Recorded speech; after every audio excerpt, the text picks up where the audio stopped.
Bonjour à tous, ravi de vous retrouver pour un nouveau numéro de l'Heure des citoyens, votre magazine sur la démocratie en Afrique de l'Ouest avec un focus sur trois pays, la Côte d'Ivoire, la Guinée-Bissau et le Ghana. Avec des acteurs de premier plan et des experts de qualité, nous abordons plusieurs questions en lien avec la démocratie, de la citoyenneté aux politiques publiques, de la gouvernance au développement, des droits de l'homme jusqu'aux questions électorales. Nous passerons en revue toutes les questions liées au renforcement de la démocratie dans une Afrique de l'Ouest plongée dans une crise de la démocratie. Nous sommes au dernier samedi du mois de septembre et comme tous les derniers samedis du mois, nous vous proposons un débat sur un thème en lien avec le renforcement de la démocratie. Ce week-end, nous discutons de la démocratie et le piège de l'anarchie. Nous évoquerons d'abord les fondamentaux du système démocratique, ce qui nous conduira à voir comment le débat démocratique doit être posé.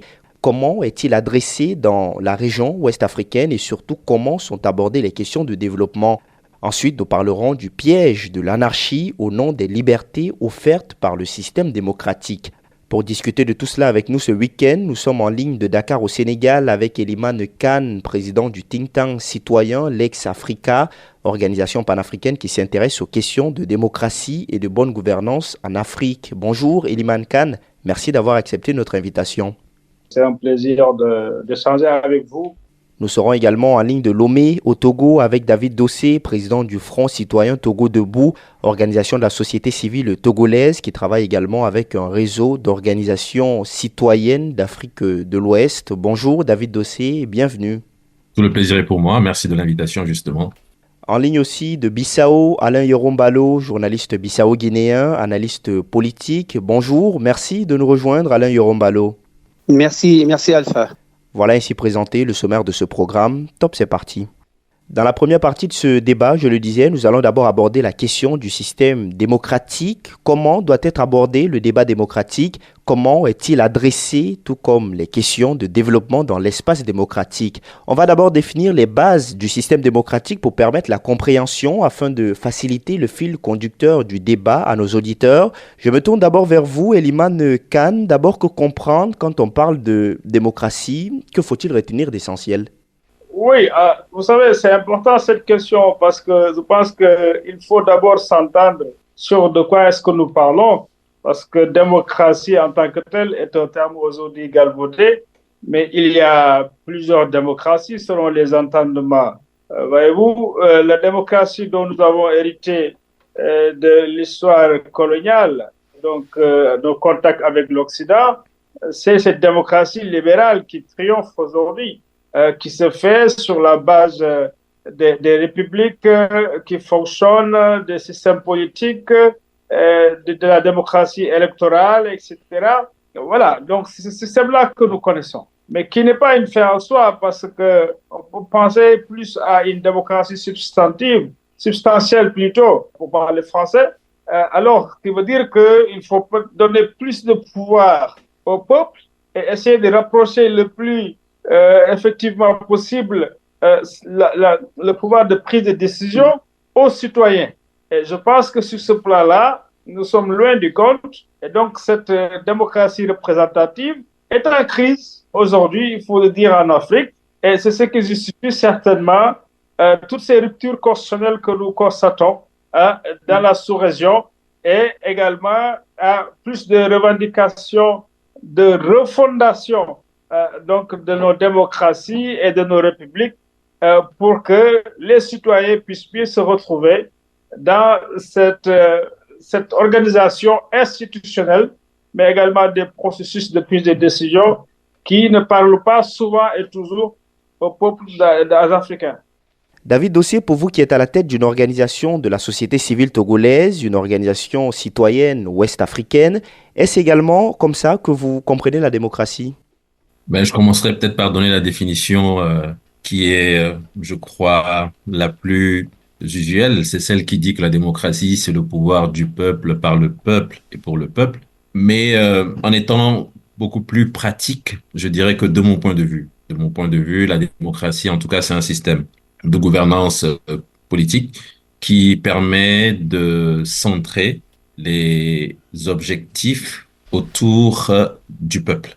Donc, on mène une gouvernance politique afin de favoriser l'épanouissement du peuple, afin de favoriser un développement national au service du peuple. Et cela suppose bien sûr un certain nombre de principes comme le respect des droits humains, le respect de la volonté populaire. Lorsque le peuple décide de changer d'équipe dirigeante, il faut se soumettre à la volonté du peuple, etc., etc. En tout cas, c'est pour moi, je me répète, ce système de gouvernance où tout est fait dans le but de servir les intérêts du peuple qu'on en est censé servir. On se rend compte que malheureusement en Afrique, on a tendance à très vite oublier lorsqu'on est dirigeant d'un État ou d'une nation, on est d'abord et avant tout au service d'un peuple et non au service d'un clan, au service d'un groupuscule, au service d'intérêts occultes. On a très vite tendance à l'oublier et dans ce cas, on est très vite enclin à vouloir changer les règles du jeu.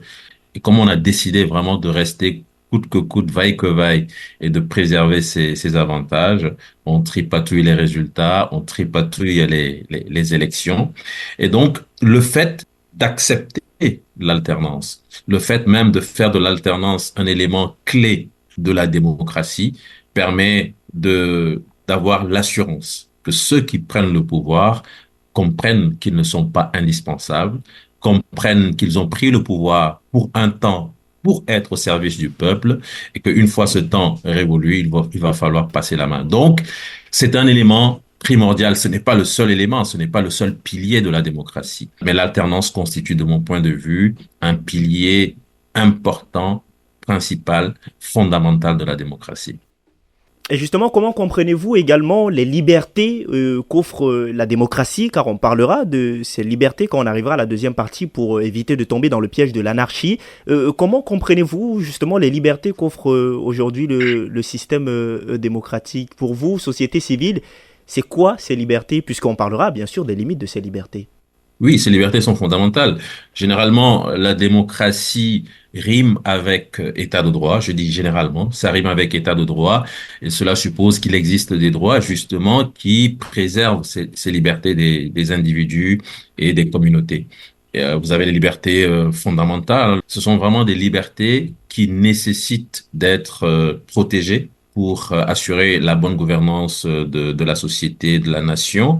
Et il est important que la démocratie préserve ses libertés. Sinon, on tombe dans l'autre versant, l'État autocratique, l'État dictatorial, qui fait fi des libertés des peuples, qui fait fi des libertés des citoyens et qui veille surtout à préserver les intérêts des dirigeants. Donc, démocratie doit aller de pair avec le respect des libertés fondamentales. Alain Hirombalo, comment est compris la démocratie en Guinée-Bissau? Que retient-on d'essentiel sur la démocratie dans ce pays en quête de stabilité démocratique, justement? Enfin, tout le monde parle de démocratie si on se tient au fait que c'est la volonté de tout le monde, la volonté populaire, et qu'il y ait une ouverture au niveau des partis politiques, puisque nous avons une cinquantaine de partis politiques pour seulement 2 millions d'habitants et peut-être 1 million d'électeurs. Et sur le plan de l'expression, tout le monde s'exprime comme on le peut et il n'y a pas de restriction, il n'y a pas de prisonniers politiques pour l'instant, donc pour l'instant ça va. Alors maintenant, est-ce que cette démocratie convient bien? Puisque je dirais bien à chacun sa démocratie. Ici, nous sommes un pays qui a une certaine particularité dans la sous-région pour le simple fait que ce soit un pays qui se soit libéré à travers des armes, donc qui vient d'un mouvement de libération. Et dans ces partis politiques, qu'est-ce qu'on a comme ouverture?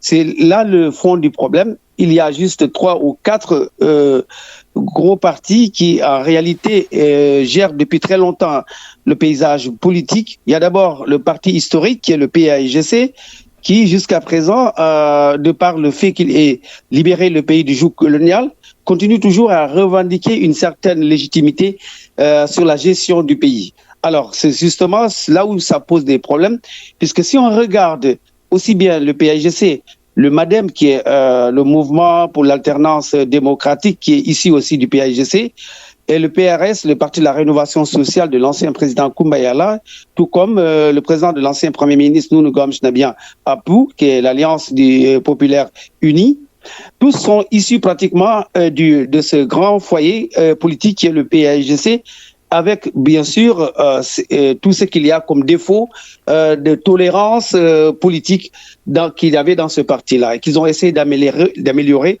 à leur manière. Alors, dans ces familles politiques, généralement, les débats ne sont pas tellement démocratiques, puisqu'on a toujours l'esprit du parti unique. Alors, les débats se font généralement, comme dans le PAIGC avant, que je l'ai toujours dit, le doigt sur la gâchette.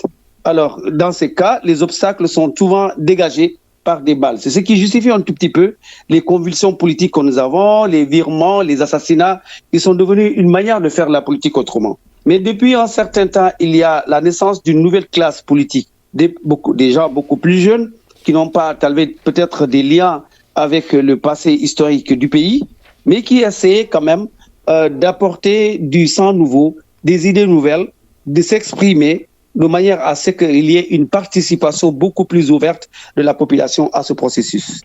Est-ce qu'on peut résumer aujourd'hui que la Guinée-Bissau, dans sa quête de stabilité politique, aujourd'hui le système démocratique en Guinée-Bissau, pour le moment, est concentré sur les partis politiques, le bon fonctionnement des partis politiques, des institutions politiques, etc. Ah oui, en grande partie, oui. Mais quand même, comme je viens de le dire, il y a une certaine ouverture. Il y a un vent nouveau qui souffle. La société civile, elle est beaucoup plus active, même si elle a encore quelques difficultés à s'exprimer convenablement et à s'imposer sur l'échiquier politique. Mais réellement, on voit ce changement-là et on voit cette démocratie beaucoup plus ouverte. D'autant plus que, comme je l'ai dit au départ, il n'y a pas de prisonniers politiques ou de prisonniers d'opposition, de prisonniers d'opinion. Il n'y en a pas pour l'instant. Donc là, on peut considérer que même étant très jeune, que cette démocratie va crescendo. Eliman Khan, comment doit être posé le débat démocratique? Comment doit-il être abordé? Naturellement, par le peuple, avec le peuple. C'est-à-dire que la démocratie doit permettre des espaces qui favorisent l'expression des voix populaires de la façon la plus directe possible. Voyez-vous, et donc, je pense que cela mérite effectivement une réflexion pour réinventer nos systèmes démocratiques, pour réinventer les processus de prise de décision, pour réinventer les institutions qui favorisent la participation effective de ce peuple-là, donc à la prise de décision, à l'élaboration des politiques publiques, à leur mise en œuvre, mais aussi à leur évaluation. David Dossé, pour vous, société civile, est-ce que vous pensez que le débat démocratique existe véritablement? Je rappelle que notre focus est sur la Côte d'Ivoire, la Guinée-Bissau et le Ghana, avec une ouverture sur les autres pays de la région ouest africaine. Alors, je dirais d'abord que de façon globale, même au niveau mondial, on a le sentiment que l'espace démocratique est de plus en plus restreint. Les systèmes démocratiques sont en souffrance, même dans un pays comme les États-Unis, première puissance mondiale, où on peut avoir le sentiment que les libertés fondamentales sont toujours respectées. On a vu ce qui s'est passé avec George Floyd. On a vu ce qui s'est passé lorsque le président Trump, avait perdu les élections. Et tout cela laisse perplexe. On ne pouvait pas imaginer que dans un pays aussi développé, aussi avancé, il pouvait y avoir des difficultés en matière de mise en œuvre de la démocratie. Si cela se passe ainsi dans ces pays, supposés être des pays démocrates, des pays de liberté, comment est-ce que la démocratie continuer de s'épanouir dans des pays comme les nôtres? Vous avez cité le cas de la Côte d'Ivoire, de la Guinée-Bissau et du Ghana. N'oublions pas le cas de mon pays, le Togo, où justement l'espace démocratique est très restreint. La mise en œuvre des principes de démocratie, par exemple sur des débats d'idées, mais lorsque le débat est totalement dévoyé, vous vous permettez d'exposer un argument, vous vous retrouvez en prison, ou vous êtes obligé de vous exiler, ou bien vous êtes même obligé de vous autocensurer. Là, je vais au-delà des partis politiques, je parle des médias par exemple, où dans certains pays, les médias sont obligés de s'autocensurer. Les médias refusent de débattre sur certains sujets qui sont des sujets sensibles, qui sont des sujets qui déplaisent au pouvoir en place. Donc, vous voyez que tout cela mis ensemble démontre clairement que l'espace démocratique dans la région ouest africaine a encore du chemin à faire afin qu'on puisse parler véritablement de nation démocratique suffisamment ouverte, permettant justement les échanges d'idées lors des débats. Et au-delà des débats politiques, vous pouvez prendre les questions de gouvernance également au plan économique, où on a le sentiment que malheureusement, cette gouvernance économique ne se fait pas sur des bases démocratiques. Il y a énormément de corruption et on pourrait espérer que avec une justice totalement indépendante, ces faits de corruption pourraient être pris en compte par un système judiciaire suffisamment indépendant. Mais dans beaucoup de pays, les faits de corruption qui sont généralement en lien avec des personnes proches du pouvoir, ces faits de corruption ne sont pas pris en compte par un système judiciaire indépendant. Et voilà, donc il est vraiment difficile aujourd'hui de parler d'une bonne gouvernance politique, d'une bonne gouvernance économique en lien avec un système démocratique suffisamment enraciné dans la région ouest-africaine. Alain Yorombalo, comment est adressé le débat démocratique en Guinée-Bissau? Au niveau de la population, ça va à travers les médias. Nous avons des radios qui ont ouvert des espaces, et ces espaces qui permettent aux gens de s'exprimer sur la manière dont le pays est géré, sur la manière dont les deniers publics sont partagés ou bien sont gérés par les partis au pouvoir ou par les autorités compétentes. Donc là, quand même, il y a cela. Même si on n'est pas encore totalement satisfait par le simple fait que toujours la politique est gérée par deux grosses familles politiques. Et ces familles politiques, généralement, sont en chèque pour des problèmes d'intérêt plutôt personnels que plutôt majoritaires ou de la population elle-même. Et justement, comment la population adresse ces questions-là? Elle fait face à cela à travers les urnes. Si vous voyez, il y a beaucoup de changements. On n'avait jamais pensé que, par exemple, le candidat du MADEM, qui est l'actuel président de la République, soit donc élu à 6 mois seulement de la formation de sa famille politique. Donc, ce changement a vraiment réveillé les consciences. C'est parce que on s'était dit qu'il faut tourner la page de la gestion par un parti qui réellement ne cède absolument rien. Comme je l'ai dit tantôt, c'était le PAIGC au départ, qui était le mouvement d'indépendance, qui jusqu'à présent parle du passé, du passé glorieux, de Cabral, des autres, etc., etc., au lieu de voir le contexte actuel dans lequel nous sommes. Et justement, ce qui a fait qu'il avait perdu le pouvoir, mais même avec cela, ayant perdu le pouvoir, on a du mal encore à accepter la défaite ou bien la victoire de l'autre.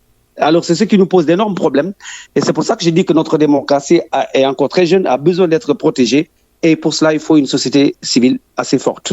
Eliman Khan, quel est l'état du débat démocratique aujourd'hui?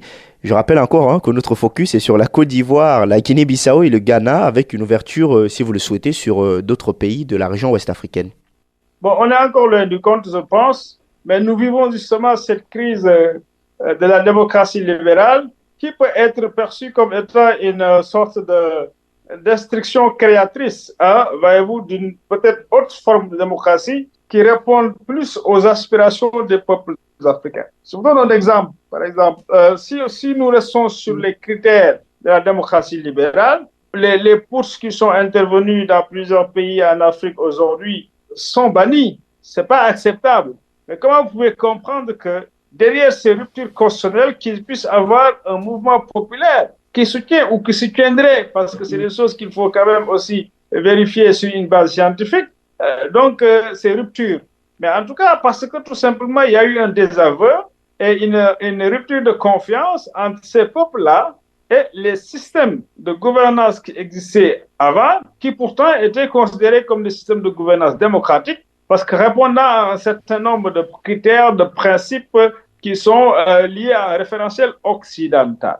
Et donc, à ce niveau-là, je pense qu'on est dans cette crise, mais une crise qui est une sorte de charnière à partir de laquelle il y a un ancien qui est là, qui est en train de finir, mais l'invention du nouveau n'est pas encore effective. Donc, c'est une situation compliquée, de crise dans laquelle se situent aujourd'hui la plupart des pays, surtout en Afrique de l'Ouest. Donc, c'est une quête, en fait, de démocratie beaucoup plus assumée, beaucoup plus en phase avec les aspirations réelles des peuples et surtout d'un système de démocratie qui puisse favoriser à ce que les besoins fondamentaux des populations puissent être pris en charge par les institutions, les acteurs, les règles, les lois qui organisent cette forme de démocratie. Aujourd'hui, quels sont les types de questions adressées dans l'espace public où le débat démocratique n'est pas des plus belles au vu des explications données par les uns et les autres, Iliman Khan? Mais c'est naturellement la question de la justice redistributive liée à l'exploitation des ressources naturelles, tout simplement. Voyez-vous, nous sommes dans un espace géographique riche en ressources naturelles. Mais que ces ressources naturelles-là ne sont pas convenablement exploitées pour être redistribuées en vue de prendre en charge les besoins, le bien-être d'abord des populations, mais également d'être gérées de façon écologiquement durable.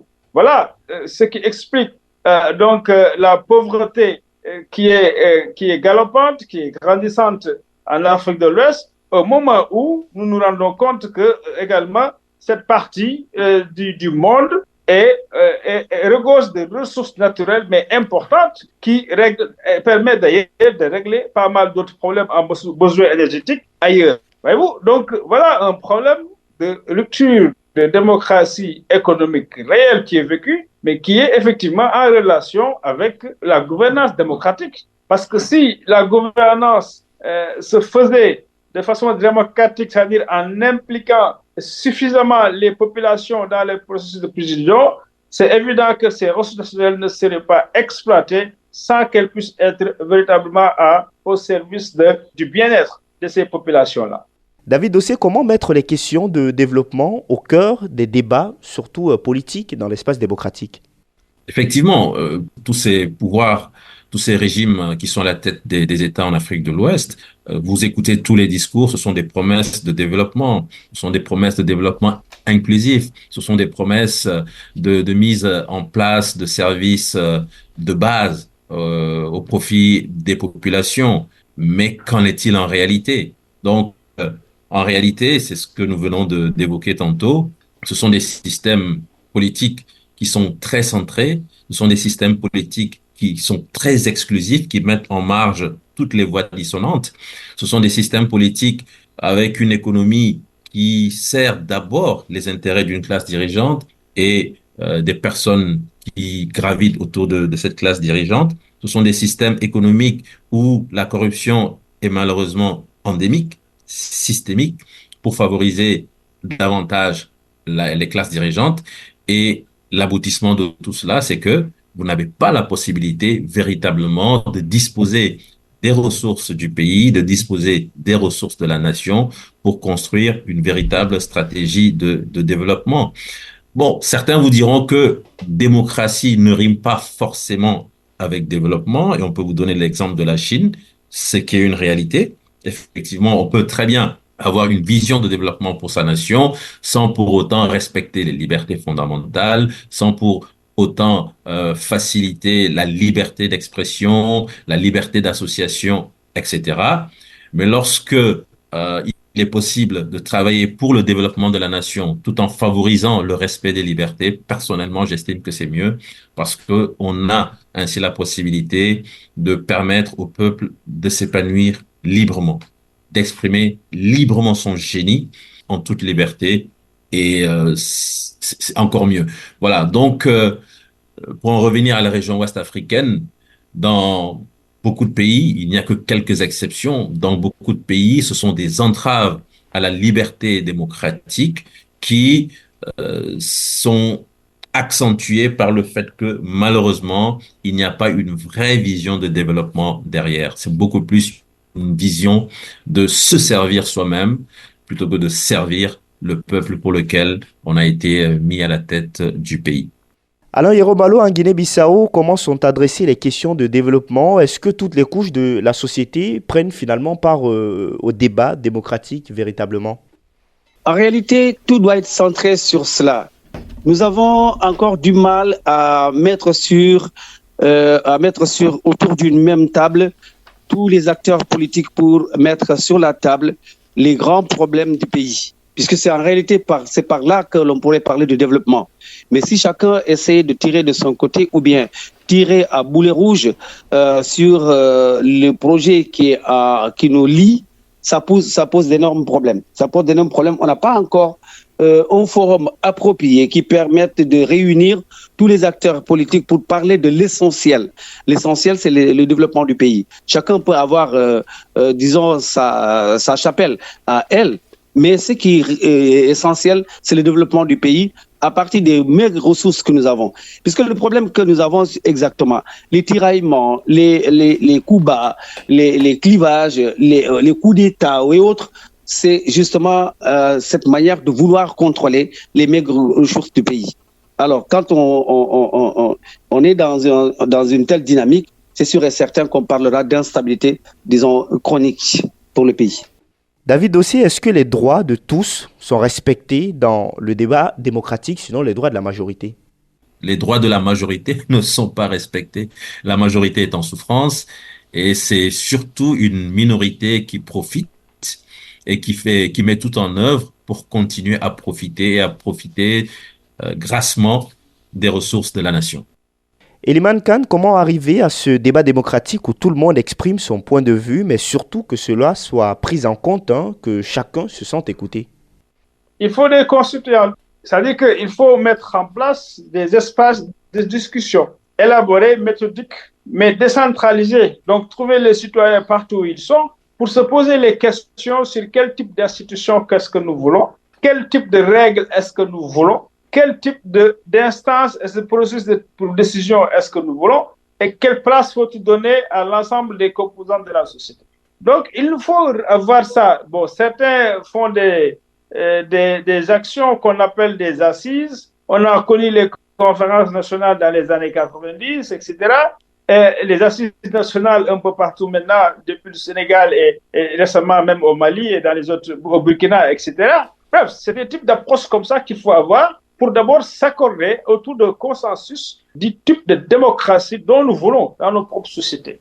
Et à partir de là maintenant, transformer cette méthodologie de consultation en véritable instrument de gouvernance. C'est-à-dire permettre dans la prise de décision le plus souvent possible que le peuple puisse s'exprimer directement. Donc il y a des mécanismes qui peuvent le permettre à la base, une représentation à la base, au niveau des quartiers, des villages, agrégé jusqu'au niveau donc territorial, etc., jusqu'au niveau central.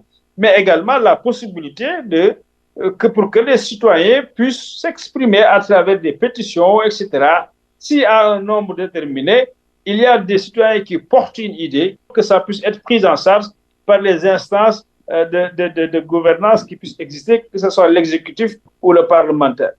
J'aimerais qu'on s'arrête un peu sur le cas du Ghana où depuis quelques mois des manifestations contre des problèmes de société sont reprimées. C'est souvent contre la vie chère, la fin de l'exploitation minière illégale, etc. D'autres problèmes également de société. Est-ce qu'il faut craindre pour le Ghana à l'approche de la prochaine élection présidentielle? Eliman Khan, c'est en décembre prochain. Pays stable depuis une décennie, c'est vrai, qui a connu avant donc, la gouvernance militaire. Et donc, que ce soit le Ghana, le Nigeria aussi, et un peu plus loin, on a vu au Kenya, etc., ce qui s'est passé. Un peu partout en Afrique, il y a ces mouvements contestataires. Mais parce que tout simplement, il n'y a pas de cadre organisé où les décideurs peuvent s'accorder avec les populations ou bien leurs représentants légitimes sur les actions à mener. Donc, si ces cadres ne sont pas organisés, c'est dans la rue que ça va se faire. Parce que cette déferlante, surtout portée par la jeunesse, qui est en demande, qui est ambitieuse, mais qui est en même temps anxieuse parce qu'elle ne voit pas une certaine lisibilité par rapport à l'avenir. Et donc, cette jeunesse-là va se faire entendre pour s'assurer qu'elle n'est pas oubliée, pour s'assurer qu'elle n'est pas laissée en rade. Et donc, je pense que c'est ce qui organise tous ces mouvements-là qui existent un peu partout, que ce soit par des manifestations effectives ou bien que ce soit par une expression latente qui se fait également de ces demandes-là, de réponse à leurs propres préoccupations. Et je pense que donc, ce sont les mêmes questions qui se posent un peu partout, y compris au Ghana, qui est considéré comme un État où effectivement beaucoup d'efforts ont été faits pour prendre en charge les préoccupations sociales et aussi construire ce pays dans un progrès économique et social durable. Mais nous rendons compte que ce n'est pas suffisant. Et donc, à plus forte raison, d'autres pays où nous sommes loin des standards que nous pouvons constater au Ghana. Comment faire du débat démocratique une réalité, David Dossé? Je crois que c'est d'abord une question de volonté politique.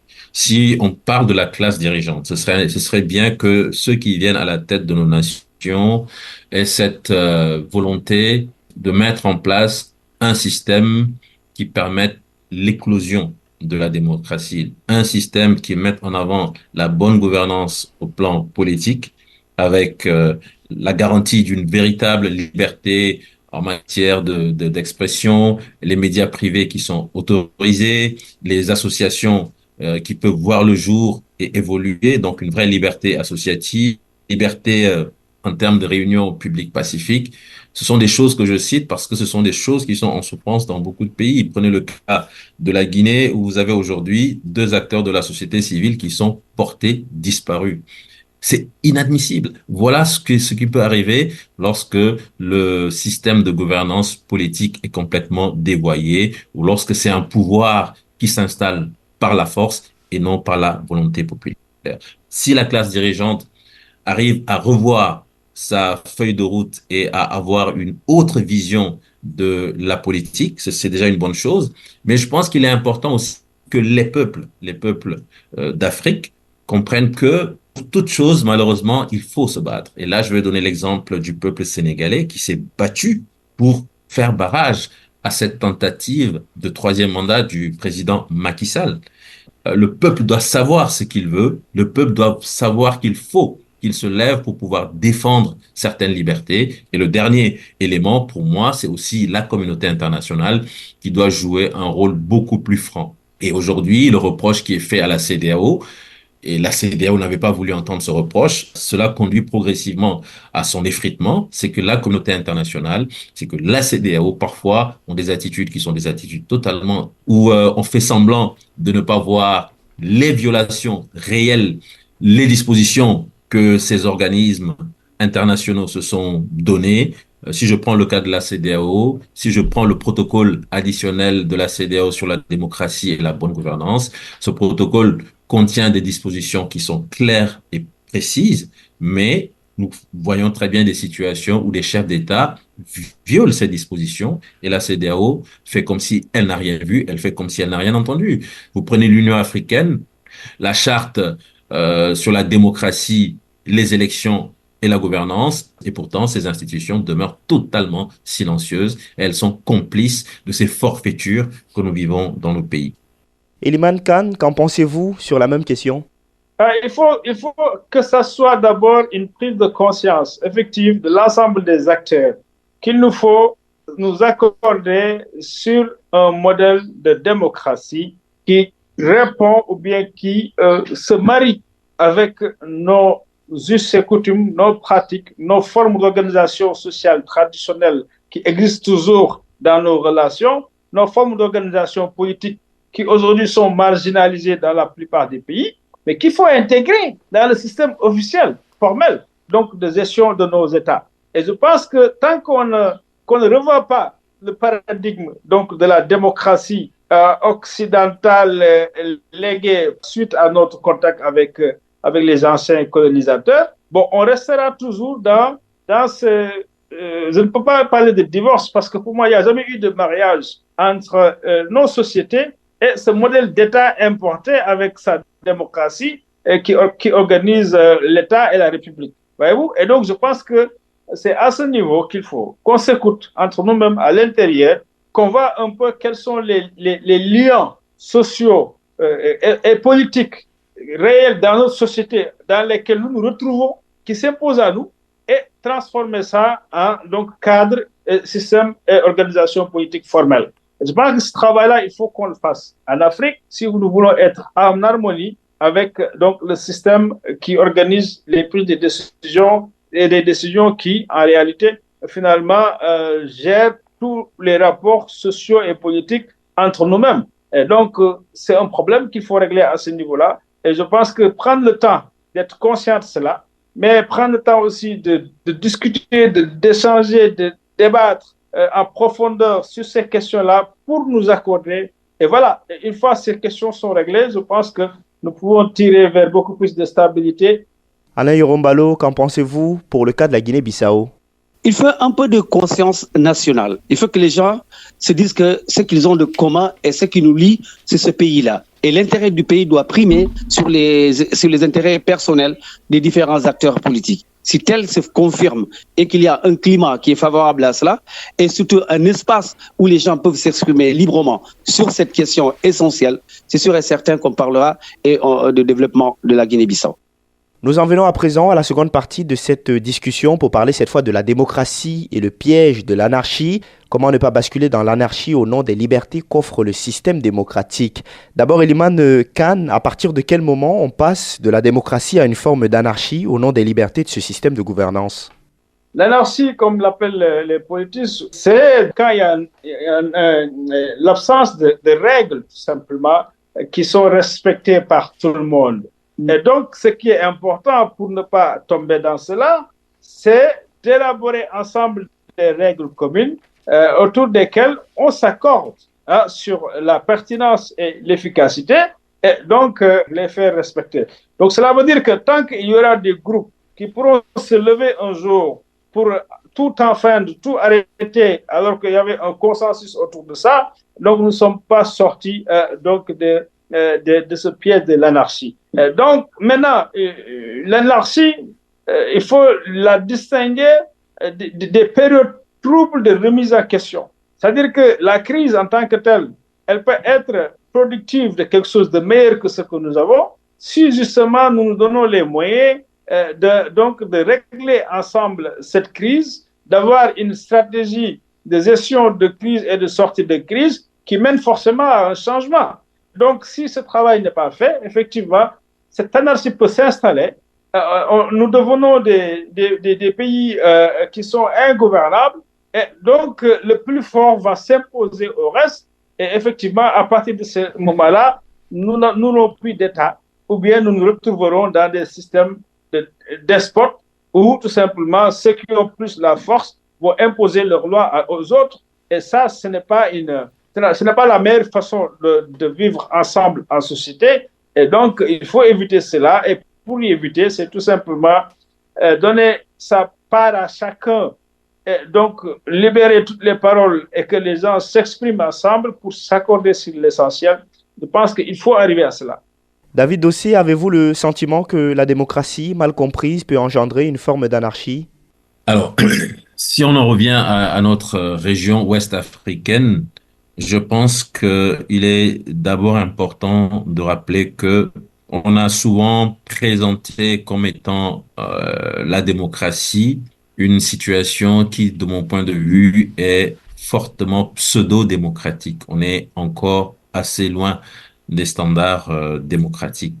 Si nous nous référons à notre histoire récente, jusque dans les années 90, c'était essentiellement des régimes militaires à la tête des nations en Afrique, notamment en Afrique de l'Ouest. Et avec le vent de la démocratie, l'Afrique de l'Ouest est aussi ouverte à la démocratie, au processus démocratique. Voilà. Donc tous ces éléments ont commencé à faire dire, voilà, enfin, l'Afrique de l'Ouest est en train de se démocratiser parce qu'on a le multipartisme, la liberté de presse, la liberté associative, on a une constitution, on a des élections. Voilà, c'est des choses qui permettent de caractériser les régimes démocratiques. Mais ce qu'on a compris, ce qu'on a constaté par la suite, c'est que malheureusement, ces ouvertures ont été tronquées. Vous avez, il est vrai, le multipartisme avec des partis politiques d'opposition. Vous avez des élections qui se tiennent de façon périodique, mais lorsque les élections sont totalement truquées, permettant au système en place de se maintenir vaille que vaille, finalement, le multipartisme n'apporte pas ce changement, ce renouvellement nécessaire et indispensable à la tête de l'État.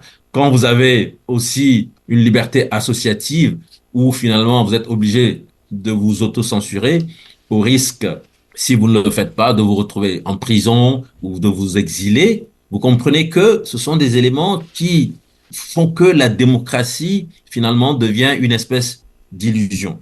Donc, quand on dit que la liberté démocratique permet d'avoir beaucoup de liberté et qu'il faut faire attention à ne pas tomber dans l'anarchie, moi, la question que je pose, c'est est-ce que dans nos pays, en Afrique de l'Ouest, nous avons eu véritablement une démocratie ou est-ce que nous avons eu une illusion démocratique? Est-ce qu'un abus des libertés de la démocratie peut faire glisser dans l'anarchie? Quel est le cas de la Guinée-Bissau, Alain Yorombalo? Quand on manque d'espace d'expression, quand on manque de moyens pacifiques d'accéder au pouvoir, c'est sûr et certain qu'on aura des convulsions et à un certain moment, on parlera d'anarchie. Nous avons à des moments frôlé à cela. Aujourd'hui, nous sommes dans un contexte un peu plus particulier puisqu'il n'y a pas d'Assemblée nationale où normalement les débats démocratiques doivent se faire. L'Assemblée a été dissoute pour raison de coup d'État, même si c'est contesté par les uns et par les autres.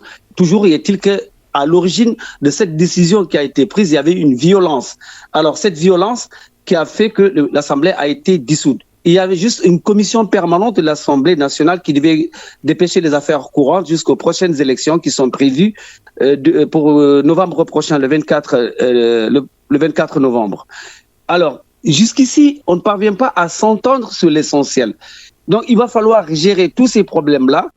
Aujourd'hui, dans les pays du Sahel central, au vu du contexte politique actuel, les libertés de la démocratie sont très critiquées, estimant qu'elles font glisser dans une forme d'anarchie au nom de la démocratie. Qu'en pensez-vous, David Dossé? Nous avons peut-être confondu démocratie et illusion de démocratie, illusion démocratique, faisant dire à beaucoup de jeunes, et même des collègues, acteurs de la société civile, que nous ne voulons plus de cette démocratie. Il faut plutôt un régime fort qui nous ramène à une vraie défense de la souveraineté nationale, etc., etc. Et je dis que c'est faire un très mauvais procès à la démocratie parce que ce dont on accuse la démocratie, en fait, ce sont des situations qui n'ont rien à voir avec la démocratie. Ce sont des situations qui sont en lien avec une façon dévoyée de faire de la démocratie. On ne respecte pas véritablement l'esprit du multipartisme, où on ne respecte pas la liberté et l'indépendance des trois pouvoirs, le pouvoir législatif, le pouvoir judiciaire et le pouvoir exécutif. Ce sont des situations, on sait comment ça se passe dans nos pays, où on a un système judiciaire et un parlement qui sont totalement au service du pouvoir exécutif. C'est une démocratie où les jeunes qui avaient espéré que les ressources du pays allaient être suffisamment utilisées pour développer et faire un vrai développement inclusif, ces jeunes se retrouvent finalement dans une situation économique extrêmement difficile. Ils sont dans une situation personnelle très précaire. Et finalement, les jeunes, à juste titre, disent, mais si c'est ça la démocratie, si c'est ça les promesses de la démocratie, autant retourner peut-être à un système qui n'a rien à voir avec ce qu'on nous présente. Mais ce qu'on nous présente, ce n'est pas la démocratie. Et je pense qu'il faut le marteler. Il faut continuer à croire en la démocratie, mais à se battre pour la mise en place de véritables principes de démocratie et non pas ce qu'on nous présente. Quand on nous parle de démocratie à l'africaine, etc., j'avoue que moi, c'est des termes que je ne comprends pas parce que pour moi, il y a des principes qui sont des principes universels. On ne peut pas tuer quelqu'un parce que la personne dit « je ne suis pas d'accord avec votre pouvoir ». Mais malheureusement, c'est ce qui se passe en Afrique. Il y a des principes qu'il faut respecter. Eliman Khan, est-ce que cette idée avancée au Sahel central ne fait pas également basculer dans une forme d'atteinte à la démocratie, une forme d'anarchie? Comment rester finalement au juste milieu? Mais justement, cela nécessite aussi une prise de conscience collective de ce que nous voulons. Ça nécessite également d'avoir une vision collective, voyez-vous? Et c'est à ce moment-là que l'expression diverse des libertés peut être positive. Sinon, effectivement, c'est la débandade, c'est la déflagration. C'est dans tous les sens, personne ne contrôle plus rien, et puis voilà, on ne parle plus d'État comme je viens de le dire. Et donc, je pense que c'est à ce niveau-là que la responsabilité de l'élite est primordiale, parce qu'il revient à l'élite africaine, à l'élite dans ces pays-là, de montrer la voie aux masses, pour que les masses puissent être dans des chantiers de construction, hein, mais pas un peu des îlots d'intérêts qu'il faut protéger, etc., qui vont plutôt diviser au lieu d'unir les gens. Alain Yorombalo, on va également s'arrêter sur le cas de la Guinée-Bissau. Qu'en pensez-vous? La Guinée-Bissau, la question du pouvoir, vous le soulignez un peu plus tôt, sa séparation notamment pose problème. Comment rester équilibré pour ne pas confondre liberté démocratique et basculer dans une forme d'anarchie au nom des libertés qu'offre justement cette démocratie? Moi, je pense que le problème fondamental que nous avons, c'est notre loi fondamentale qui est la Constitution elle-même, pleine de lacunes et qui mérite d'être quand même revue, corrigée. Puisque cette Constitution, qui est un peu la photocopie de la Constitution portugaise, n'a été revue qu'une seule fois en 1991. À l'époque, on avait un parti unique, on avait un président de la République qui était, disons, un omniprésent. C'était le président Jean-Bernard Vieira Nino. Alors, depuis, personne n'a eu à changer. Le changement qu'il y avait eu en 91 avait concentré tous les pouvoirs entre les mains du président. Mais normalement, si on regarde l'ancienne constitution portugaise, le président n'a qu'un rôle d'arbitre.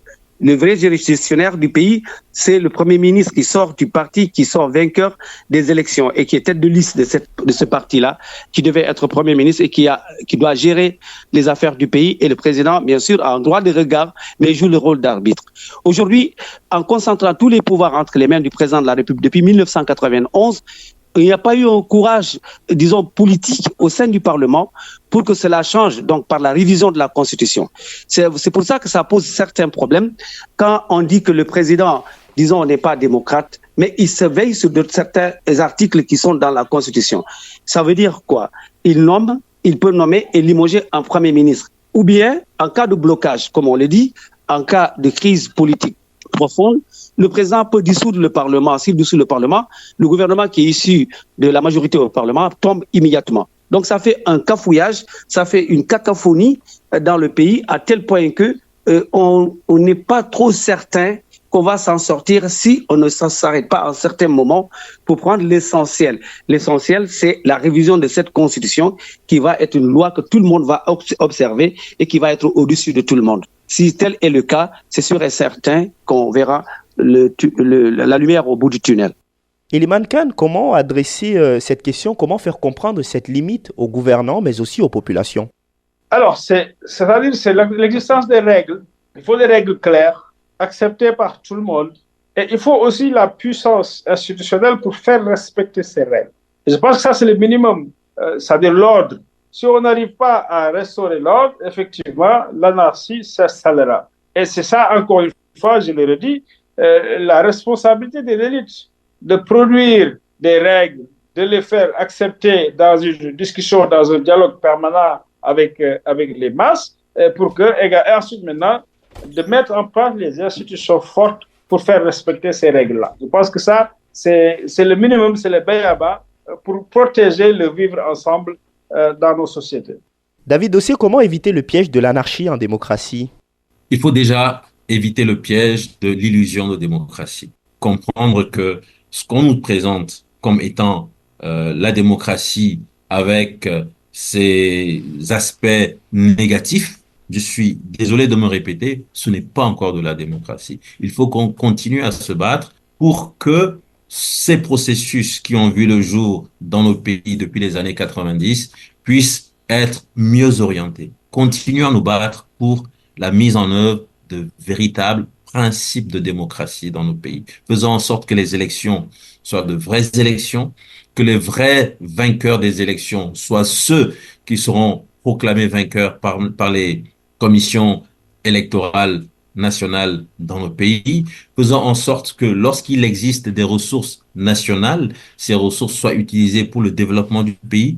Faisons en sorte que ces ressources servent à construire des écoles, à mettre en place des systèmes d'éducation et d'enseignement qui favorisent justement la formation de la jeunesse pour le développement. Une fois qu'on aura fait en sorte que véritablement en Afrique de l'Ouest, dans nos pays, dans chaque pays, on a pu mettre en place une bonne gouvernance politique, alors vraiment on veillera à ce que effectivement chacun comprenne que grâce à la démocratie, il y a une vraie garantie des libertés des citoyens et que chaque citoyen aussi a le devoir de garantir le respect des libertés, des devoirs du citoyen au sein de la nation. Et je crois que c'est le plus important.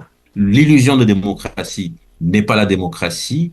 Les dérives que nous avons connues, que nous continuons de connaître dans nos pays ne sont pas des dérives liées à la démocratie qui a conduit à l'anarchie, mais ce sont des dérives liées à une vraie illusion de démocratie et il faut absolument se battre pour remettre la démocratie en lumière, remettre la démocratie à sa véritable place au sein de nos nations et démontrer que même si la démocratie n'est pas la perfection, je crois quand même que c'est le meilleur système aujourd'hui pour garantir un développement dans un total épanouissement des citoyens et des peuples en Afrique.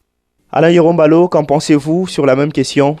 Nous avons une population, disons, une des populations les plus politisées dans toute la sous-région, parce que d'abord, la guerre de libération elle-même a servi de formation idéologique, de formation des militants qui sont à la fois la population civile et qui embrassent tous les projets politiques. Aujourd'hui, on ne peut pas parler d'un système quelconque sans que cette population elle-même soit au centre des préoccupations du système lui-même.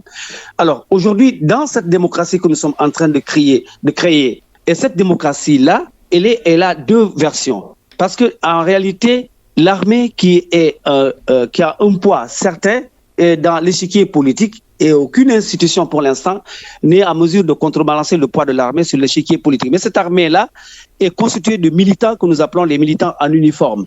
Alors, si on ne dissocie pas le militant en uniforme au militant normal, civil, chaque fois que la machine va coincer, les autres militants en uniforme penseront que la légitimité, ils ont le droit, comme tout le monde, de décoincer la machine qui est grippée, et ils n'ont que l'arme. C'est pour ça que je dis, en matière de démocratie, dans certains pays, dans certains partis, ici en Guinée-Bissau, les débats démocratiques se font le doigt sur la gâchette. Que pourrait finalement être la bonne formule pour la Guinée-Bissau, Alain Yorombalo, dans sa longue marche vers la stabilité démocratique? C'est donc de créer des institutions assez fortes, une société civile assez forte, qui est équidistante de toutes les chapelles politiques et qui joue son rôle.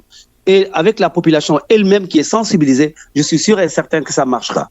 Mais si on reste au stade qu'on est, ça va être assez compliqué. Il y a des règles à suivre. La Constitution, elle mérite d'être revue, recorrigée.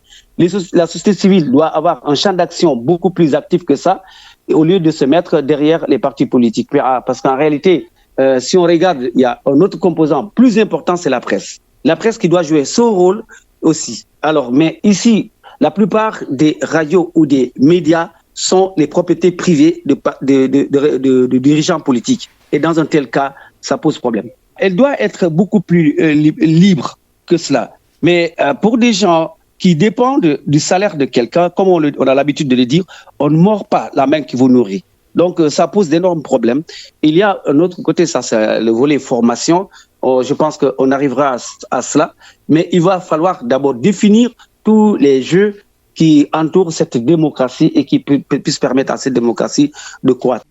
Et nous arrivons donc au terme de ce débat consacré ce mois à la démocratie et le piège de l'anarchie. Merci à tous nos invités. Nous étions en ligne de Dakar au Sénégal avec Elimane Kane, président du think tank citoyen Legs Africa, organisation panafricaine qui s'intéresse aux questions de démocratie et de bonne gouvernance en Afrique. Merci Elimane Kane. Merci, au revoir. Nous étions également en ligne de Lomé au Togo avec David Dossé, président du Front citoyen Togo Debout, organisation de la société civile togolaise qui travaille également avec un réseau d'organisations citoyennes d'Afrique de l'Ouest. David Dossé, merci d'avoir accepté notre invitation. Merci, ça fait un plaisir. Merci aussi à vous, Alain Yorombalo, journaliste bissau-guinéen, analyste politique. Vous étiez en ligne avec nous de Bissau. Merci Alpha et bon week-end. Merci à vous tous de nous avoir suivis. Rendez-vous la semaine prochaine pour un nouveau numéro de l'Heure des Citoyens.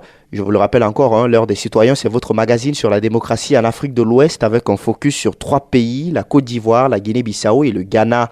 Avec des acteurs de premier plan et des experts de qualité, nous abordons plusieurs questions en lien avec la démocratie, de la citoyenneté aux politiques publiques, de la gouvernance au développement, des droits de l'homme jusqu'aux questions électorales.